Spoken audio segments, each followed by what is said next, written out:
Enigma sin resolver es una continuación de una serie de reportajes efectuados durante largos años en busca de los misterios españoles más sorprendentes, más insólitos y sobre todo con una característica que creo que lo hace importante o diferenciador.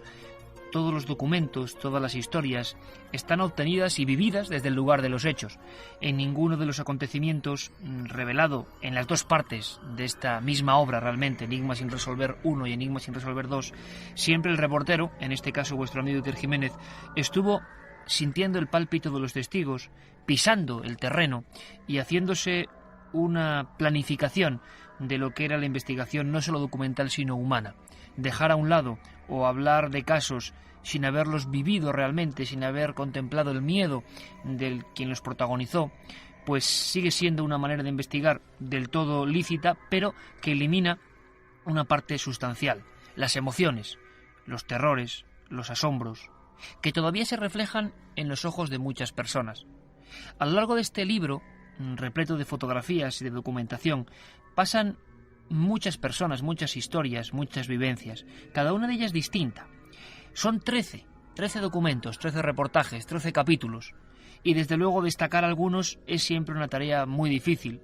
Cada uno puede ser más o menos espectacular para el lector, pero sin duda alguna, y esto os lo afirmo con conocimiento de causa, cada uno es distinto para el investigador. Porque quizá el caso es menos espectacular o nos puede gustar menos. Sin embargo, para el que lo ha buscado ha sido un reto mayor, ha sido más la dificultad hasta llegar al testigo, los vericuetos hasta obtener el expediente, el informe, el documento.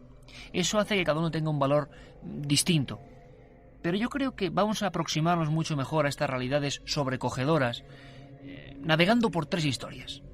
Hemos elegido 3 documentos, 3 expedientes X españoles, porque de eso se trataba, de hacer el mayor compendio documental de lo que se llamó expedientes X españoles. ¿Qué significaba esto? Pues significaba que no eran casos como otro cualquiera, sino que la policía, la Guardia Civil, las autoridades o las fuerzas de seguridad del Estado habían intervenido en esa investigación.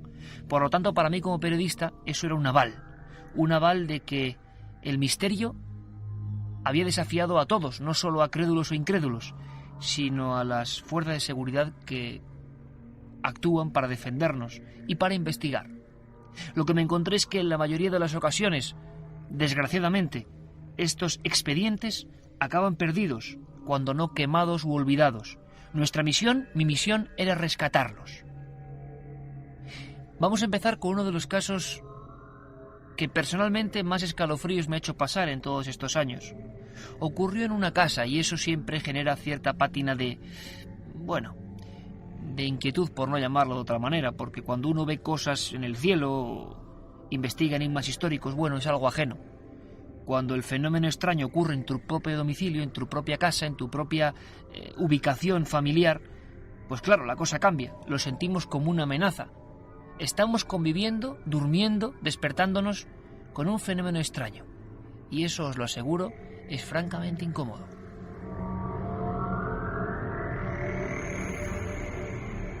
La otra realidad. Fenómenos extraños. Misterios sin resolver. Milenio 3. En la SER. Con los sonidos y la magia de la radio, este programa especial de Milenio 3 con Juan Antonio Merayo en la nave del misterio, vamos a intentar viajar a diferentes puntos del espacio-tiempo. Y no va a hacer falta mucho esfuerzo, porque los documentos creo que son asombrosos. 18 de noviembre, 1991. Una familia humilde del barrio madrileño de Vallecas llama a la policía al 091 para que se persone en su propia casa.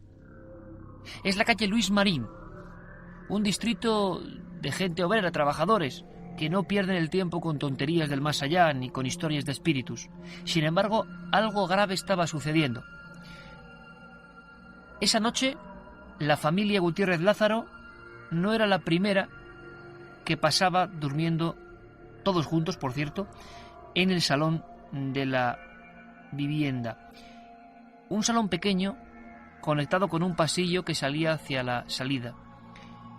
Es muy curioso porque Llevaban una semana prácticamente con colchones, sin poder entrar prácticamente en sus dormitorios correspondientes. ¿Qué estaba pasando? ¿Qué ocurría? Los testimonios son diversos. Al parecer, hay 2 extrañas muertes que jalonan la desgraciada trayectoria vital de esta familia, los Gutiérrez Lázaro. Primero, ellos hablan de la muerte del abuelo, de una persona que ellos retratan como alguien hosco, distante, seco. No sabemos ni sabremos nunca qué pasó, pero en esa propia casa de la calle Luis Marín del distrito de Palomeras, alguien muere maldiciendo y alguien muere enervado diciendo que se vengará en la otra vida. Desde luego que es un punto de partida desagradable y que no es habitual que una persona se vaya al otro mundo generando esa inquietud en los suyos, pero así ocurrió. Lo que no se esperaba a la familia Gutiérrez Lázaro es que Estefanía, la hija de 18 años, empezase a jugar con el mal llamado pasatiempo de la Ouija, esa tabla compuesta de números y de letras de un abecedario en posición circular que proviene del más antiguo espiritismo y cuya etimología corresponde a las palabras francesas y alemanas que significan sí, oui, ya, Ouija. No sabemos tampoco qué ocurrió, pero Estefanía Gutiérrez Lázaro, 18 años, corpulenta, una chica normal, empezó a practicar este remedo del antiguo espiritismo de una manera sintomática, es decir, obsesionada por completo y haciendo o deshaciendo cosas según lo marcase esa planchette, ese vaso, ese rectángulo de papel que a veces era el abecedario donde se ponía a jugar, siempre en la misma habitación. Esto no pasaría de ser una leyenda urbana más, una historia de tantas que se cuentan, de no ser por la extraña muerte de Estefanía. Los doctores, los partes forenses que se corresponden y se identifican en este libro, en Enigmas II, demuestran que la muerte es súbita y extraña. Hay un colapso general, precedido parece ser de varios ataques epilépticos. Estefanía Gutiérrez no tenía antecedentes significativos de enfermedades nerviosas de este tipo. Ahora bien, está el parte frío de un forense que acude a la casa, porque la niña muere en la casa, ni siquiera llega a ser hospitalizada. Y luego está el testimonio de su madre, de su padre, que afirman que hablaba con voz de hombre, que se contorsionaba de una manera terrible, que agredía a sus propios hermanos.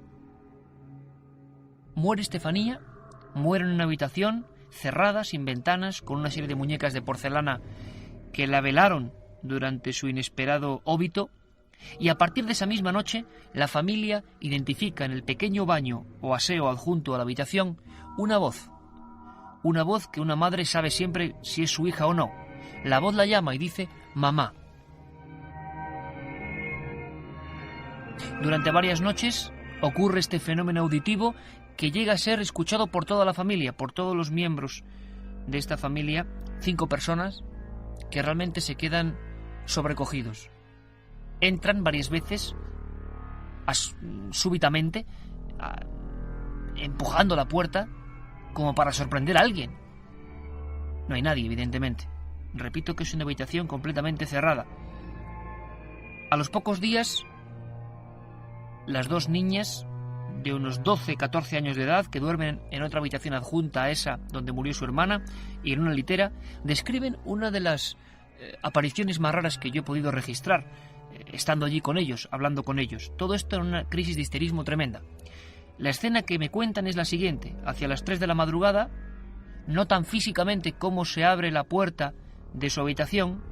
Ambas se despiertan como inquietas por algo que les ha advertido, y lo que observan, contemplan e incluso me dibujan en mi cuaderno de campo es lo siguiente: una figura humana completamente negra, calva, y que va arrastrándose por el suelo, serpenteando con el pecho en el suelo como si fuera una serpiente.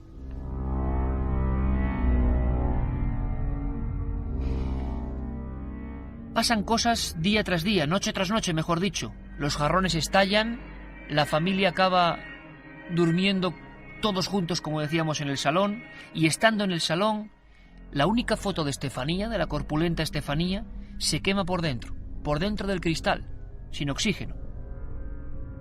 Ese día el pánico llega a tal punto que Máximo Gutiérrez, 46 años,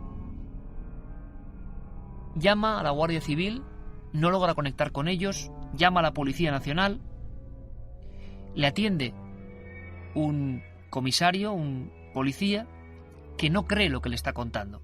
En un primer instante no cree que este hombre esté hablando de apariciones, de estallidos de objetos y de una sombra famélica, de una sombra calva, delgada, que se aparecía y que era visible a través de la puerta de cristal del pasillo, estando ahí. Se pone Concepción Lázaro, la mujer, valiente, también corpulenta, una mujer fuerte, que dice que acudan rápidamente a la calle Luis Marín número 8, porque esa noche algo va a ocurrir y temen por la integridad de sus hijas y de ellos mismos. Confiesan que una fuerza desconocida está tirando objetos, tirando piezas, reventando, bajando cuadros, descolgándolos en el propio pasillo de su casa. A las 2:40 horas, 2 zetas de la comisaría de Vallecas, encabezadas por el inspector jefe José Negri, intervienen en esa casa. En el libro Enigmas sin resolver 2, que acompaña esta emisión especial de Milenio 3, vais a leer y vais a ver ese informe histórico firmado por 4 inspectores, Dirección General de la Policía. Lo que se extrae de él, lo que se extrae de esa información, de ese documento, es que, entre otras muchas cosas, los 4 inspectores son testigos de lo que ocurre allí.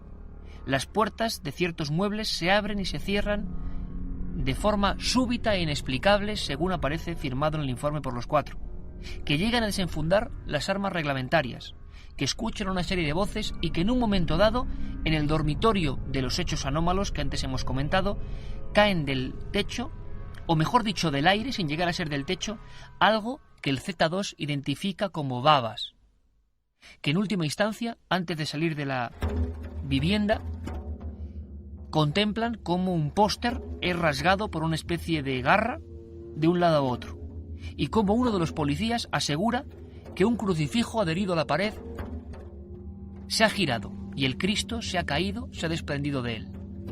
Todo eso en un parte oficial histórico de la Policía Nacional.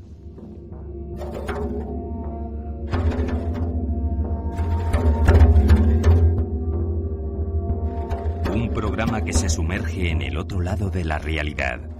Milenio 3, con Iker Jiménez y todo su equipo en la SER. Como es lógico, en Milenio 3 quisimos escuchar la voz de los protagonistas de esta historia, de este genuino expediente X español, y que nos lo contaran ellos. Concepción Lázaro, la madre de esta muchacha desaparecida en extrañas circunstancias, con esta muerte tan horrorosa en aquel cuarto, y la que al final se acaba poniendo en el teléfono para que acuda a la policía, nos lo contó en una conversación inolvidable, llena de tensión. Ella fue la primera que empezó a escuchar la voz de mamá.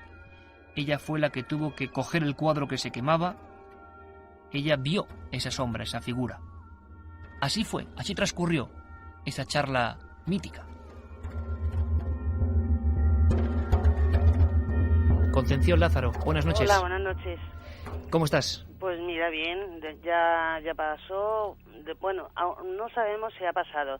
La cuestión es que el profesor Del Oso y el profesor Argumosa nos ha ayudado también muchísimo en estos casos, y bueno, pues nos hemos hecho caso a ello. Y por fortuna ha ido pasando un poco. Sí, exactamente. Aquellas horas tan dramáticas. Yo antes, cuando nuestra redactora Carmen Porter hablaba contigo, Concepción, una de las cosas a la gente que no recuerda esta historia o que no la haya escuchado, lo que más le puede impresionar es este informe que hemos leído, ¿verdad? Este informe real. Sí. La policía, recuérdenos, Concepción, a toda la audiencia de Milenio 3, ¿qué pasó aquella noche? ¿Llamaron ustedes a la policía y qué ocurrió? Bueno, ya llamó mi marido a la policía, como lo has resumido tú, y resulta que, bueno, pues vinieron y estuvieron en la habitación mía, en la de matrimonio, sentados encima de la cama, y nosotros aquí en el salón, a oscuras, para ver si se veía algo, cuando sintieron como una piedra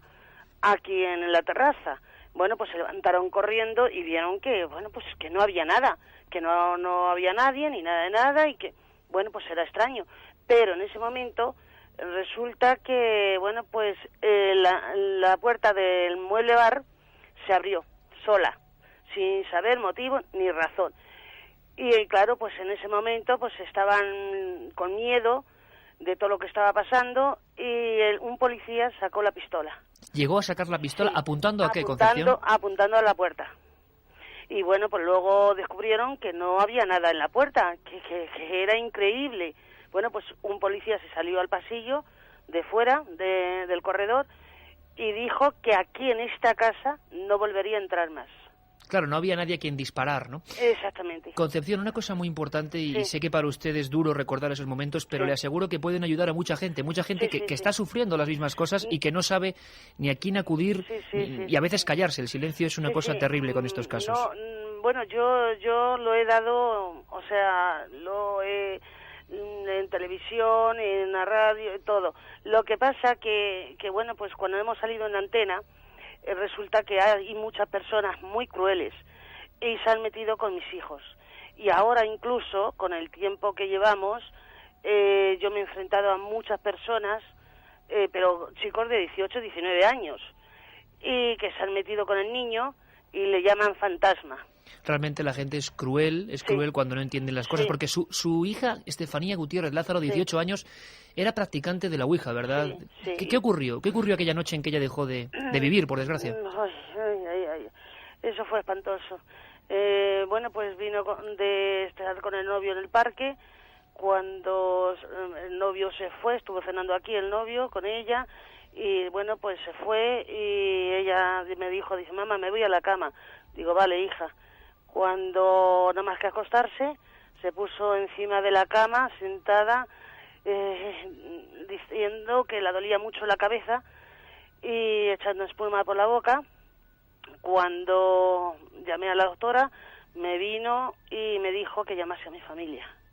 Y le dije que por qué motivo. Y ella, antes de todas estas cosas, me hacía unas cosas muy raras, muy extrañas, se quedaba como en coma y empezaba a poner voces, digamos. Sí, entonces yo le dije en una ocasión, digo, Estefanía, ¿ves algo, hija? ¿Ves a personas así? Y me decía que veía personas agarradas de la mano, todas, y que la estaban llamando, pero que ella no veía la cara. No veía el rostro. No, nada más que lo que es el cuerpo, y que la llamaban. Desgraciadamente, Concepción, lo decíamos en el informe, su hija fallece en la casa, ocurre un trauma tremendo para toda la familia, y a partir de ese momento empiezan a pasar cosas. ¿Qué les ocurría en su casa, en el barrio de Palomeras? ¿Qué ocurría? Pues nos tiraban los vasos, se movían las cosas, nos abría las puertas, y bueno, pues en resumidas cuentas, que incluso se ponía en el pasillo. ¿Llegabais a ver algo en algún momento, alguna figura? ¿Cómo era?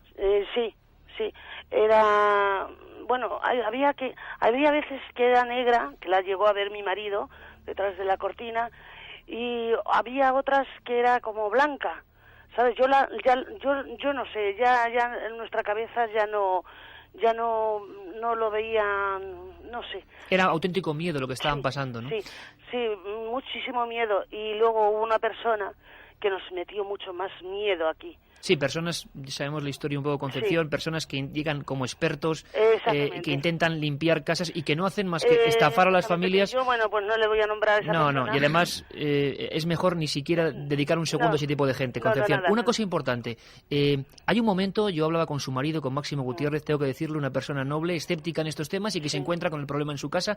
Yo pido a la audiencia, por favor, que se imagine la escena, una casa que yo he visitado absolutamente normal, el trauma de lo que ha ocurrido y que empiezan a pasar cosas aparentemente imposibles. Sí. Llegaron ustedes a dormir en el salón, toda la familia, aterrorizados porque en el mismo pasillo ocurrían cosas, ¿no, Concepción? Sí, exactamente, nada más que morir mi hija, bueno, pues decidimos de dormir en el pasillo porque los niños tenían pánico, tenían mucho miedo a todo lo que pasó, o sea, en el salón, tenía muchísimo miedo de lo que pasó a su hermana. Entonces dormimos en el salón unas noches cuando yo vi que, bueno, pues la puerta se abría. Y le dije a mi marido, digo, mira, un viernes que no trabajas, Digo, vamos a quedarnos aquí todos, a ver si puede ser de mi mente. Digo que yo eso, nos vamos a quedar todos aquí en el salón, lo vamos a comprobar a ver esto. Y cuando, pues sí, se abría la puerta, mi marido corriendo puso la mesa de mármol que teníamos y puso unos módulos que también teníamos y bueno, pues empujaba la mesa y empujaba los módulos. Delante de ustedes. Delante de nosotros. Durmiendo en el salón, este es el año bueno, 92. Esa noche estábamos despiertos, que no es que estábamos... No, es que estábamos despiertos y veíamos cómo empujaba la puerta y la abría. ¿Cuál ha sido el peor momento de toda esta larga historia, Concepción? Para usted, ¿cuál ha sido el momento más dramático que más miedo ha podido pasar con estos fenómenos? Pues el momento... Pues no lo sé, porque han sido todos, porque mira, te lo estoy contando y no se nos están pasando ahora cosas y a mí me se está poniendo el vello de punta.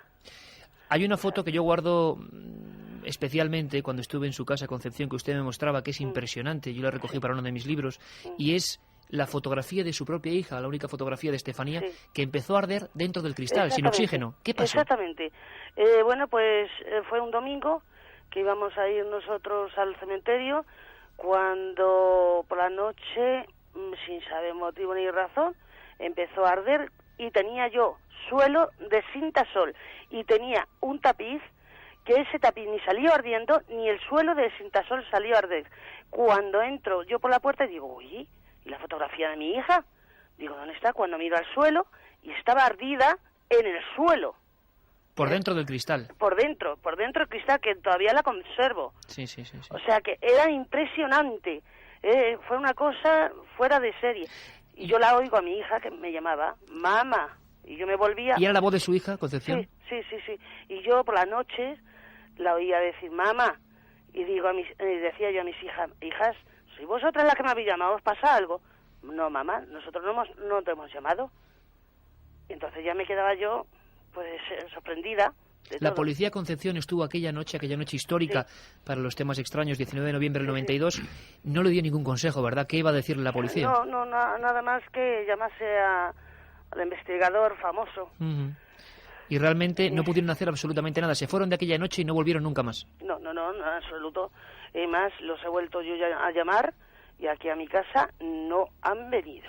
Concepción, simplemente queríamos tener su testimonio, decirle que estamos con ustedes para cualquier cosa que nos necesiten y que su testimonio es muy importante para mucha gente, como veremos hoy, que están viviendo esas cosas y no saben ni a qué acudir. La información puede ser el primer arma para combatir esto. Sabemos que no está pasando ya nada en su domicilio, que se ha mitigado todo y les deseamos de corazón que eso sea así para siempre.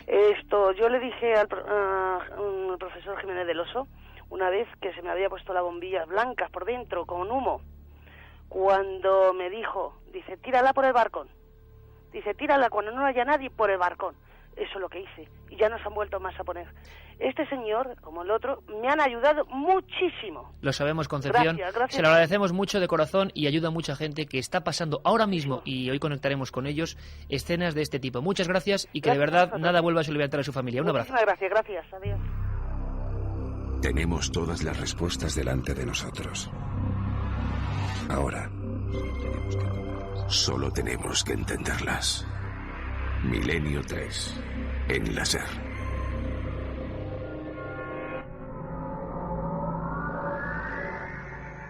...20 de junio de 1972... ...6 de la mañana... ...el operario de Renfe... ...de la estación hoy deshabitada de Torre Bonica... ...cerca de Tarrasa... ...en Barcelona... ...se aproxima... al lateral de la vía después de encontrar un bulto sospechoso. Al caminar unos pasos se da cuenta de que es un hombre, está decapitado. Unos 2 metros más allá, en el andén contrario, hay otro bulto. Es otro individuo, algo mayor.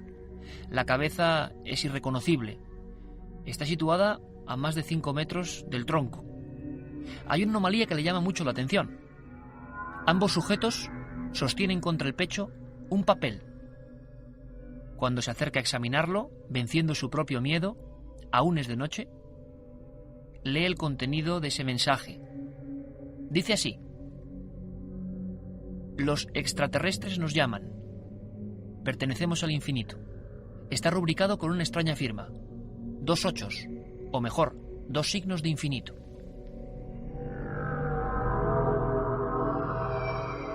Esta macabra recreación del suceso ocurrido en Tarrasa fue un auténtico bombazo para la historia de la ufología o de los estudios relacionados con los ovnis. Era una ciencia, entre comillas, o una afición naciente en aquella España que empezaba a barruntar ciertos cambios y empezaba a convulsionarse con nuevas creencias. Había personas que habían sustituido las creencias religiosas, por ejemplo, por una fe en los hermanos cósmicos. En alguna ocasión eso llevó a dramas de este tipo, que hicieron pensar a la opinión pública que el asunto de los ovnis, hoy que se ve de una manera tan lúdica e inocente, podía llegar a ser muy peligroso. La pregunta era evidente. ¿Quiénes eran esos individuos? ¿Por qué se habían inmolado de esa manera, juntos en la vía del tren? ¿Por qué llevaban esa nota en el pecho? ¿Quién se la había dejado? Uno de ellos era Juan Turu Vallés, empleado textil, de 21 años tan solo. El otro, José Félix Rodríguez Montero, natural de Aguadulce y de 47 años de edad. Los dos amigos, ufólogos, es decir, investigaban casos de ovnis cercanos a su región y hacían incluso pequeñas fichas. Cada uno en su casa tenía una pequeña biblioteca. Y lo más asombroso es que al llegar la policía y la Brigada de Investigación Criminal a ambos domicilios, se encuentran varias cartas mecanografiadas que vais a encontrar en este libro, en Enigmas sin resolver 2. Las cartas personales de los dos suicidas de Tarrasa, que se despedían de sus amigos y que decían, con una frialdad increíble, enviando un saludo cósmico, que esos libros, esas bibliotecas, quedaban a entera disposición del grupo, del misterioso grupo, que nunca se identificó. Y después aseguraban que cuando tuvieran noticia en la prensa, ellos ya estarían viajando al centro cósmico, al centro galáctico. Ambos murieron mirando a Júpiter, convencidos de que se dirigían a ese lugar. Eran personas normales, no llevaban túnicas, no eran estrafalarios, no eran frikis, ni mucho menos. Trabajaban en fábricas, tenían esa afición, y un día, por algo que no podemos comprender, llegaron a la conclusión de que su hora de partida estaba próxima. Algunos cuentan que en un paraje cercano habían observado eso, ovnis, lo que tanto perseguían. En su archivo personal aparecieron varias fotografías con misteriosas esferas sobrevolando el cielo, en un paraje cerca de Tarrasa. ¿Habían tenido ese encuentro? ¿Habían llegado por fin a ese ansiado contacto? Lo que tenemos es 2 cuerpos decapitados y 2 notas que no sabemos ni siquiera si ellos mismos la hicieron, o hubo más gente allí presente. De ser así, hay culpables que estuvieron esa noche y que todavía no han purgado su pena con la justicia. Esto provocó una enorme indignación entre los investigadores ovni.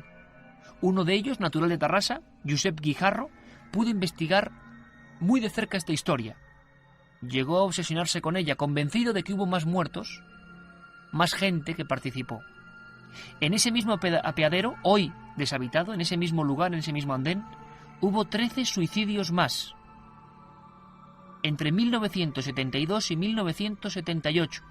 Algunos de ellos fueron suicidios que llevaban un mensaje que era: me voy con el padre. Parecía que un grupo estaba actuando de alguna manera y la policía no sabía ni quiénes ni de qué forma y sobre todo cuál iba a ser el siguiente. José Guijarro nos permitió entrar en su archivo. Nos abrió la puerta de las confidencias. Él vivía a pocos metros de ese misterioso lugar, poco querido por la mayoría de lugareños de Tarrasa. Así nos lo contaba en Milenio 3. Yo todavía no me lo explico, porque, como bien sabes, José Félix Rodríguez Montero, que era el mayor en edad, y Joan Turu Vallés se conocieron a raíz de un anuncio publicado en Algo, y en menos de 3 semanas terminaron juntos sus vidas en los raíles de la vía del tren. Algo muy importante debieron de vivir, o algo muy trágico tuvieron en lo que verse envueltos para que, si realmente se suicidaron, pusieran ellos de motu propio fin a sus vidas de esta manera, especialmente cuando ambos dos tenían puntos de vista, pareceres tan radicalmente distintos el uno y el otro. Me explico. Joan Turu Vallés era un joven inquieto como lo puede ser tú, como lo puedo ser yo, o como lo puede ser cualquiera de las personas que hoy, esta noche, escuchan Milenio 3. Así era Joan Turballés, que destacó especialmente por relacionarse con un centro, todavía existe hoy, el Centro de Estudios Interplanetarios de Barcelona, y estuvo recabando sobre todo mucha información en una zona que entonces llamaba la atención.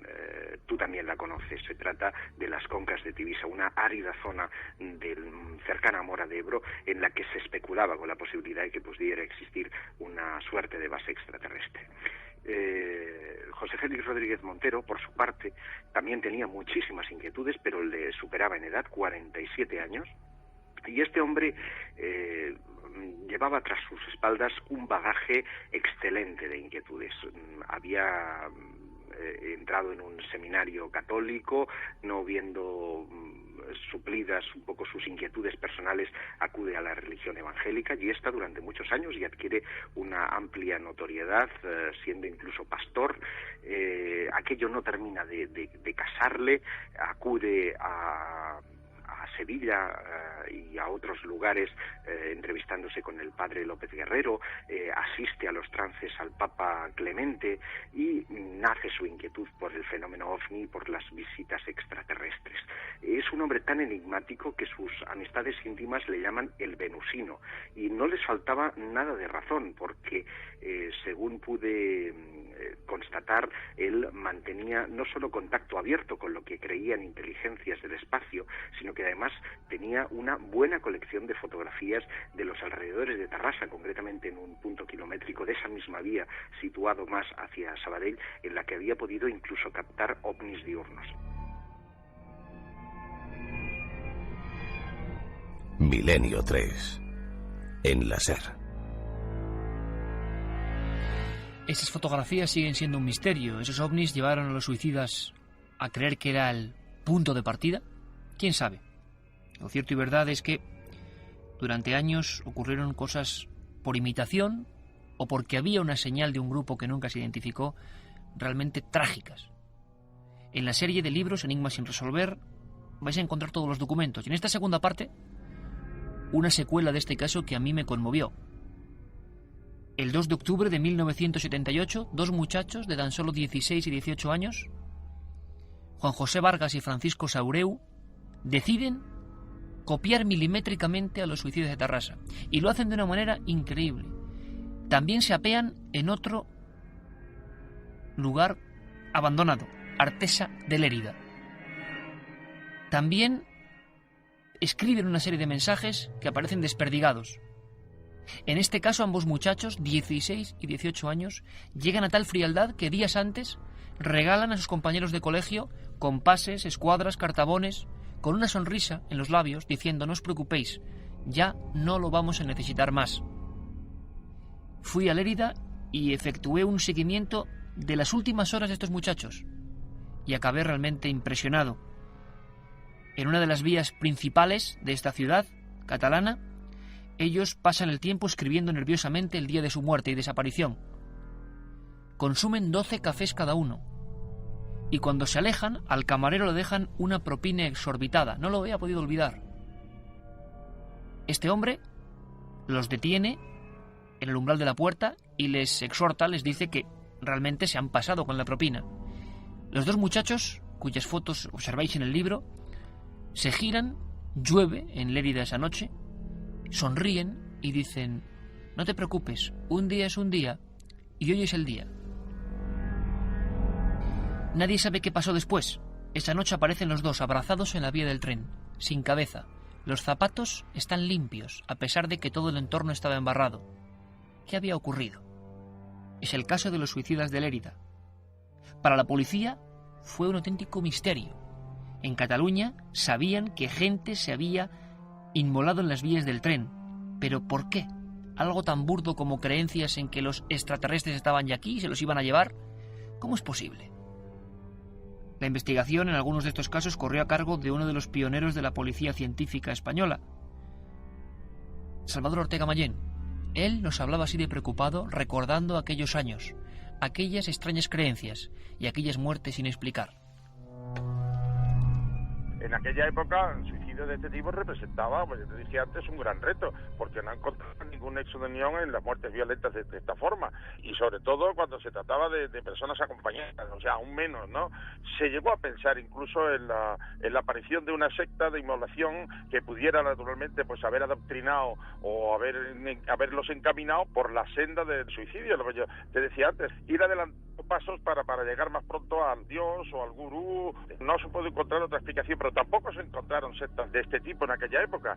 No había entonces la información que hay hoy, ni siquiera los lazos que pudieran naturalmente entretejerse entre sectas o grupos de este tipo y que pudieran adoctrinar a la gente hacia su propia muerte en aras de algo que nunca se llegó a poner naturalmente claro. La otra realidad. Milenio 3. En la cadena SER. Inicios del mes de noviembre de 1934. Pleno centro de Zaragoza. En un piso de familia acomodada, algo empieza a suceder. Es algo insólito, absurdo, grotesco. En la hornilla de la cocina del segundo piso de esa planta, parece que ha surgido una voz chillona, lejana, que profiere frases, nombres, Trudis, Antonio, o dice palabras como quiero luz, cobardes, o voy a matar a todos los habitantes de esta maldita casa. Lo que tiene que ser una broma, evidentemente, empieza a convertirse en broma pesada, desde luego. Ingenieros, guardias de asalto, técnicos en construcción y las fuerzas vivas, encabezadas incluso por el propio gobernador civil de Zaragoza, don Otero Mirelis, acuden a esa casa y se dan cuenta de que ni en tuberías, ni en antenas, ni en zanjas, no hay ningún tipo de cableado ni de posibilidad de transmisión de esa voz que ya el pueblo ha bautizado como Duende de Zaragoza. Esta historia tan anómala acabará convirtiéndose en portada del diario Times. Una noticia sorprendente: Zaragoza, ciudad en aquella época de unos 300.000 habitantes, convulsionada por una voz que surge en una cocina. Una voz que a veces tenía tendencia a hablar en determinadas horas o con determinadas personas, como un niño, Arturo Grijalva. Ocurrieron muchas cosas. La bola de nieve fue haciéndose cada vez más grande. La voz amenazaba. El 27 de noviembre, un decreto del propio gobernador civil impide la información de este tipo de sucesos. La prensa no podrá acudir a esa vivienda. Las personas se agolpaban queriendo escuchar al duende. La ciudad temía por una ruptura del orden establecido, del orden público. La voz seguía. Incluso algunas personas son utilizadas, como Asunción Jiménez Álvarez, se supone, en esta investigación que yo planteo, para conectar con esa fuerza. El espiritismo todavía era una ciencia, una creencia, una práctica naciente en esa España de los años 30. Estamos todavía hablando de 2 años antes de la Guerra Civil. Por cierto, que toda la información policial de este caso se quemó en la Guerra Civil. Ya es casualidad. Al final, se aísla la casa, se mantiene sin vecinos, se llega a deshabitar por completo toda la manzana, se cava una zanja de 1,15 m, rodeando todo el entorno, y la voz sigue. Varios psiquiatras aseguran que pudiera ser quizá la criada Pascuala Alcocer la que provoca con ventriloquía inconsciente, algo desde luego desconocido hasta entonces, esas voces. Lo publica la prensa. Como siempre ocurre, la gente con poco criterio lo cree. A los 8 días, estando Pascual Alcocer a cientos de kilómetros de Zaragoza, la voz vuelve a insistir con más fuerza. Os voy a matar, dice.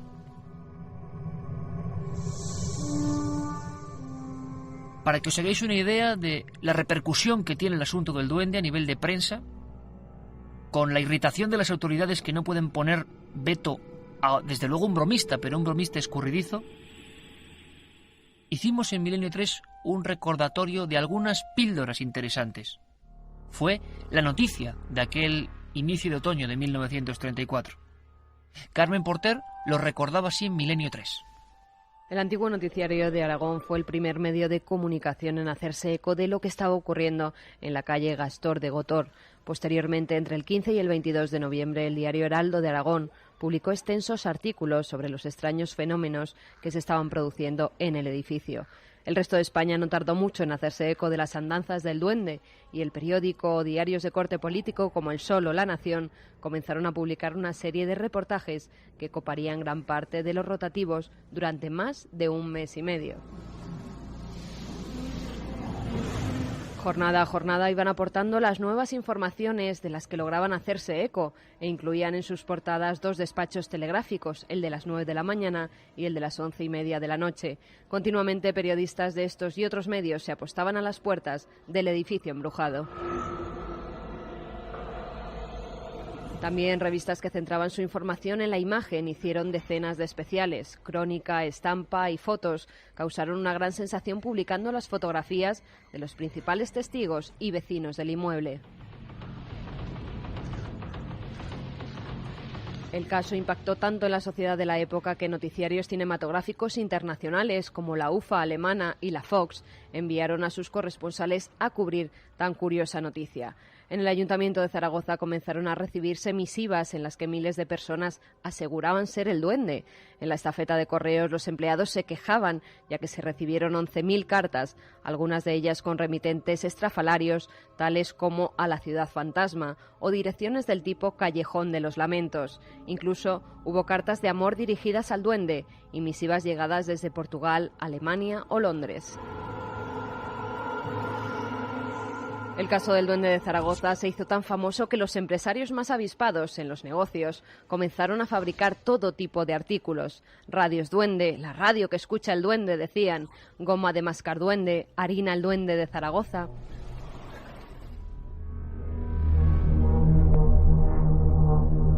Todo un amplio repertorio que demostraba a las claras la inmensa repercusión de un asunto que, pese a quien pese, acabó sin resolver. El primer expediente X español genuino, quizás sí. Desde luego que los medios de comunicación de masas hicieron mucho por su propagación hasta que llegó la orden de censura. Casi siempre ocurre lo mismo y en estos casos de Enigmas 2 lo vais a ver perfectamente. No puedo privaros, eso sí, de un documento que creemos excepcional. En aquel programa especial de Milenio 3 no solo pudimos disfrutar de una excepcional dramatización efectuada por el equipo de producción de la cadena SER, recreando, viviendo, sintiendo lo que pasó en aquella casa del corazón de Zaragoza en 1934, sino que también hubo entrevistas especiales. Pudimos escuchar a investigadores, pudimos escuchar a los supervivientes de aquella historia, a uno de los periodistas, Andrés Ruiz Castillo, que llegó a colarse para intentar escuchar, y lo logró también, la voz del duende. Pero si hubo un personaje especial que nos costó mucho dar con él y que es el testimonio vivo aún hoy, 70 años después de este primer expediente X español, ese era Arturo Grijalva, el niño al que la policía y la guardia de asalto a veces utilizaba casi como conejillo de indias, dicho sea esto con todo el respeto del mundo, porque parece que la voz habló varias veces con él, intercaló o dialogó con él, cosa que no hizo jamás en sus 27 o 28 intervenciones extrañas. Arturo Grijalva tenía todavía el susto en el cuerpo de alguna manera cuando se le recordaba esta historia, y nos lo contaba de una manera franca, directa, como si no hubiese pasado el tiempo, como si de algún modo su memoria viajase hasta aquella vieja cocina y hasta aquella hornilla de donde surgió durante un tiempo un misterio inexplicable. Vamos a terminar con esta conversación que fue para nosotros realmente gratificante. Era como recuperar un trozo de la historia desconocida. Por otro lado, solo apuntar que aquel edificio acabó siendo derruido. Hoy todavía se alza otro más moderno. Si nos acercamos a su puerta, vamos a comprobar que hay un gran letrero dorado. Pone edificio Duende, como un recuerdo imperecedero de una historia que, como decíamos antes, para bien o para mal, marcó a esa ciudad, Zaragoza.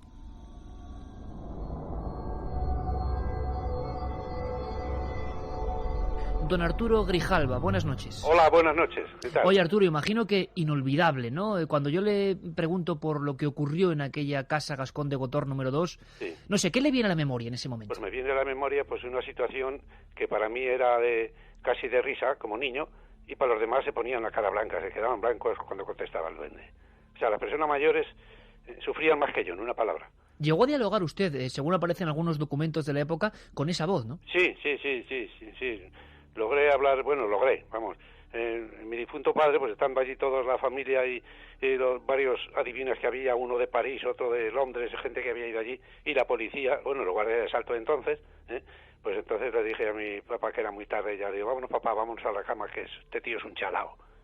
Y él me contestó con una voz de ultratumba que ahora la reconozco, antes no me di tanta cuenta, chalao no, pequeño. O sea, chalao no. Pequeño.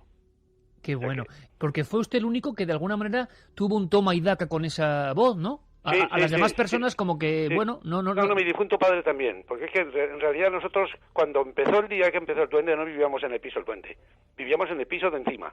En el piso del duende vivían los dueños, los Palazón. Los Palazón. Pero la mañana, que a las 7 de la mañana empezó una carcajada enorme por toda la casa, riendo, ja.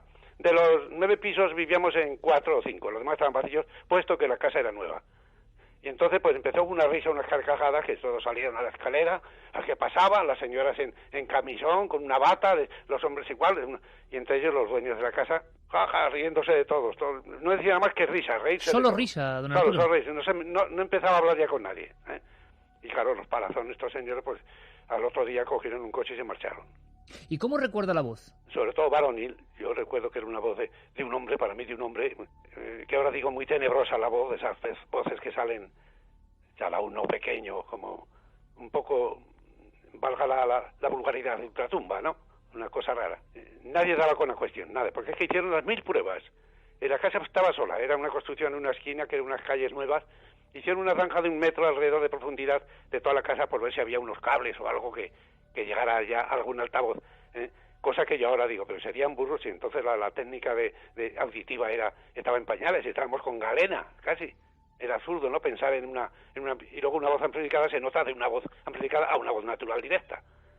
Yo lo puedo decir porque como he sido también técnico en Radio Zaragoza durante varios años... O sea, conoce precisamente el mundo del sonido. Lo que es el sonido. Y además compañero en Radio Zaragoza. Sí, precisamente. sí. Qué feliz coincidencia. Don Arturo, y otra cosa importante, ¿cómo eran aquellas noches cuando ya el fenómeno se había producido? No sé, usted como un niño con sus hermanos, ¿cómo lo vivían? ¿Qué les contaban sus padres? ¿Dormían en aquella misma habitación o qué ocurría? No, nada, allí hacíamos una vida normal. ¿Y qué les dicen? ¿Cuál es el argumento que al final les ponen a ustedes, digamos, como solución a todo esto? Al final, ¿qué...? No hay ningún argumento. O sea, ¿no hay ningún culpable? ¿No se descubre a nadie? Yo me he enfrentado con problemas aquí muy gordos. ¿Qué le decían los comisarios a usted? ¿Qué recuerda, Arturo? Pues no, era yo el juguete, porque cuando venía alguien, aquí está Arturín, venga Arturín, vamos a ver si habla otra vez, venga, todos. Ya mi padre me ocultó un poco, ya vio que aquello tomaba un poquitín de... O sea, porque me quiere decir, don Arturo, que esta gente, la policía, vio que esa voz que surgía por esa zona de la casa solo o tenía una atracción especial quizá hacia usted o se podía, digamos, motivar o llamarle porque usted había dialogado con ella. Claro, como había sido protagonista, todos consideraban que era yo el protagonista de la cuestión, Lo cual, no sé si para bien o para mal sigo siéndolo actualmente, mientras viva. Tenemos fotografías que son espectaculares de miles de personas subiendo por los tejados incluso. Sí. Estaban los del noticiario UFA tomando película allí, tomando películas de las ventanas, que hay películas y yo no las he visto, me gustaría saber dónde están, ¿no? Porque tomaron reportajes de noticiario aquel, de toda la gente inmensa. Bueno, aquello era enorme. Allí venía el policía y venía con 2 amigos, oye, que son amigos que van a entrar a la cocina. Que ayer mi padre dijo, oye, que esto es una casa particular que estamos viviendo, que tengo aquí 7 hijos, que estén en una a la escuela, otro al instituto, tal, y aquí no se puede estar entrando y saliendo. Que entren las autoridades o que tenga que entrar, pero vale ya, ¿tá? Porque era un desfile de gente, ¿no? Y encima para no encontrar ninguna solución. ¿Su padre cómo lo vivió, don Arturo? Pues él era el tío más majo que había.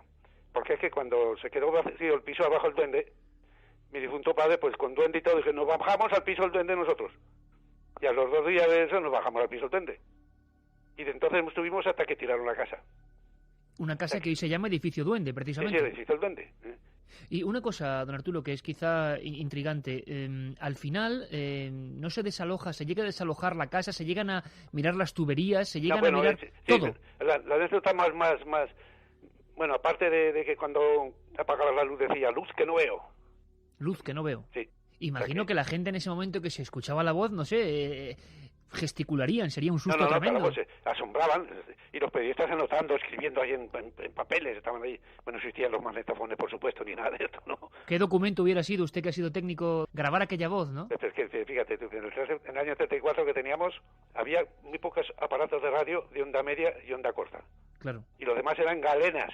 No había tecnología para llevar ahí lo que hoy sería un Revox o cualquier cosa para intentar grabarlo, ¿no? O sea, hombre, sí, es que si el duende hubiera sido dentro de los años que estamos hablando, cuando se avisó a la policía y dijo, cobardes, habéis llamado a la policía, cobardes, repitió varias veces.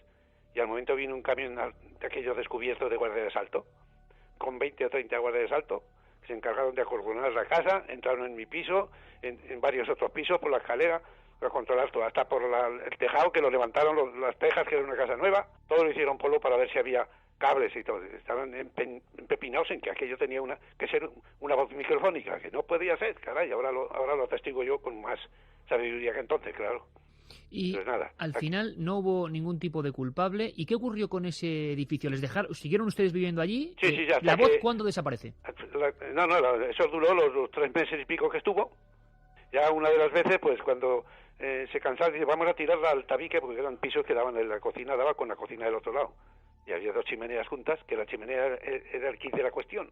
Y el tiro, la chapa de la chimenea, que entonces había unas chapas que entraban y salían para dar más tiro al fuego, que eran cocinas de carbón de entonces. Pues ahí cuando apretaba la chapa del fogón, decía, ¡ay, que me quemas! Chillaba, ¡ay, que me quemas! Pero todo con la misma voz que he dicho antes, que me contestó a mí. Esa voz es ultratumba. Me acuerdo de aquel detalle de aquel señor, un señor bajito, que tenía un bigote muy raro, un detalle que me acuerdo yo ahora, si no sé. Y este señor pues puso 1 metro para medir lo que había del tabique a la chimenea. Después pone el metro, no hace más que colocarlo y dice el duende, no se moleste, mide 75 centímetros. ¿Y eso era verdad? Quedó el hombre aquel mirando el metro de lado a lado, todos nos quedamos mirando al hombre y al metro, y el hombre dice, sí, que mirándonos a todos, sí, como diciendo, me ha fastidiado, Se marchó, no se tiró la chimenea. Y el pozal y la piqueta estuvieron en la guardilla de mi casa hasta que tiraron la casa. Y que nadie supo lo que fue. Fracasaron todos. Fracasaron todos uno después del otro. Todo el mundo, todo. O sea que si alguien dice en este mismo programa algo, me responsabilizo de decirle que es mentira. Porque todos fracasaron, no supo nadie lo que fue. Aquello se cerró la carpeta como si nada. Y es más, don Arturo, alguna gestión que hemos hecho nos ha confirmado desde los archivos policiales de la época en Zaragoza que todo ha desaparecido. ¿Usted qué opina de que todo ese material haya desaparecido? A alguien le interesaría que no se dijera la verdad. Y por último, don Arturo, usted sí hace un esfuerzo ahora mismo, aunque no creo que sea mucho esfuerzo, y recuerda esa voz como la recordábamos antes, ¿qué impresión le daba? ¿Algo maligno? ¿Algo...? A mí me daba la impresión de que una persona que hablaba conmigo y que no la veía. Simplemente, sin más. Sin embargo, los demás les daba la impresión de algo mucho más potente, más raro. Tremendo, menuda experiencia. Le agradecemos muchísimo, don Arturo, que para amigos de toda España haya recordado estas vivencias que son suyas y que le convirtieron en un personaje clave, ¿no?, en la época. Sí, oye, la verdad es el argumento total. O sea, aquí no cabe decir que a mí me lo ha dicho fulano, que yo lo he vivido. Está. Esa es la cuestión, don Arturo, y para nosotros ha sido un placer, y muchísima gente, estoy seguro que esta noche está redescubriendo en otros puntos de España la mágica e increíble historia que nunca se ha podido resolver del duende. Fue un fracaso total, que si alguien dice en este mismo programa que esto fue o que está, de mi parte, que es mentira totalmente. Que nunca se pudo saber quién fue aquella voz. Que nada, que nunca lo supieron nadie, que fracasó todo, técnicos, ingenieros, sabios, adivinas, hasta la iglesia, todos fracasaron, todos. Bueno, la iglesia, pues claro, fueron a bendecir el piso también. Claro, había miedo, imagino, ¿no? Sí, pero pues nada más, sobre todo por si era alguna cosa de tipo... Pero nada más, nadie supo lo que fue y todos fracasaron. Don Arturo Grijalva, un placer. Gracias, amigo, gracias. Oye, que me gustaría que me llamaras dentro de 20 años para lo mismo. Claro que sí, lo haremos, ¿eh? Desde luego, dentro de 10 años está usted aquí y a ver si puede ser en Zaragoza y en vivo, ahora que la ciudad está de enhorabuena. Venga, oye, sí que tenemos ahora aquí otro duende, menudo duende, ¿eh? Un abrazo muy fuerte, don Arturo. Muchísimas gracias, Bueno, amigo. gracias a vosotros y sabéis que me tenéis a disposición, ¿eh? Gracias, amigo. Buenas noches.